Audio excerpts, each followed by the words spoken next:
Nearly 25 years after the deaths of 5 children in a quiet Texas suburb, the name Andrea Yates still evokes shock, grief, and uncomfortable questions. It remains one of the most haunting cases in modern American criminal history, not only because of what happened, but because of why it happened. Andrea Yates was once a registered nurse, intelligent, capable, and deeply religious.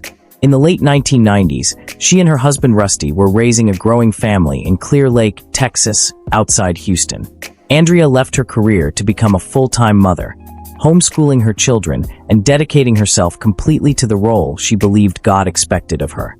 By the year 2000, Andrea had given birth to 5 children in just over 7 years: Noah, John, Paul, Luke, and the youngest, baby Mary. From the outside, the Yates family appeared devout and disciplined.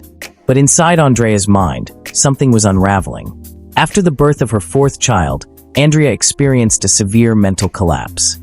She descended into postpartum depression, so intense that it became psychosis. She was hospitalized. She attempted suicide. Doctors diagnosed her with postpartum psychosis, a rare but extremely dangerous condition involving hallucinations, delusions, and a complete break from reality. Medication helped, temporarily. But Andrea's fragile mental state was surrounded by another powerful force: fear-based religious teachings that would become deeply embedded in her delusions. The Yates family followed the teachings of a radical traveling preacher named Michael Warrenecki. His messages were apocalyptic and uncompromising. He preached about hell, damnation, Satan, and the eternal consequences of moral failure.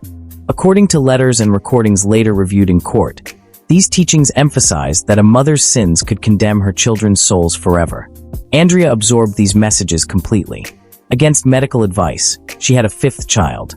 Weeks before the tragedy, her antipsychotic medication was reduced. The delusions intensified. Andrea became convinced that she was a bad mother, that Satan had corrupted her, and that her children were destined for hell because of her failures. In her fractured reality, she began to believe there was only one way to save them. On the morning of June 20th, 2001, Rusty Yates left for work. Andrea was alone with the children. Her mother-in-law was scheduled to arrive later that morning, but there was a brief window of time where Andrea was alone. She filled the bathtub. One by one, Andrea drowned her 5 children. The oldest, 7-year-old Noah, realized what was happening and tried to run. She chased him down and forced him into the tub. Afterward, she laid 4 of the children on a bed, carefully covered them with sheets, and left the baby in the water. Then she picked up the phone. She called 911 and calmly told the operator, "I killed my kids." When police arrived, Andrea answered the door with wet hair and clothing. She repeated her confession without emotion. There was no attempt to flee. No attempt to hide what she had done. The nation watched in horror as the case went to trial. In 2002, Andrea Yates was convicted of capital murder and sentenced to life in prison. The jury rejected her insanity defense. But the case took a dramatic turn when it was later revealed that a prosecution expert had given false testimony, claiming Andrea had been inspired by a television episode that never existed. The conviction was overturned. In 2006, Andrea Yates was retried. This time, the jury heard the full extent of her psychosis. They heard from medical experts who explained that she had been living in a delusional world where killing her children was, in her mind, an act of salvation rather than malice. The verdict was different. Andrea Yates was found not guilty by reason of insanity. She was committed to a state mental health hospital, where she remains to this day. For years, the public understanding of the case centered on mental illness alone.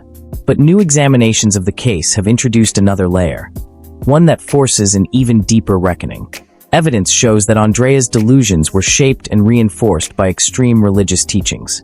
Letters, cassette tapes, and handwritten materials reveal a steady stream of messages that framed motherhood as a spiritual battleground and failure as eternal damnation.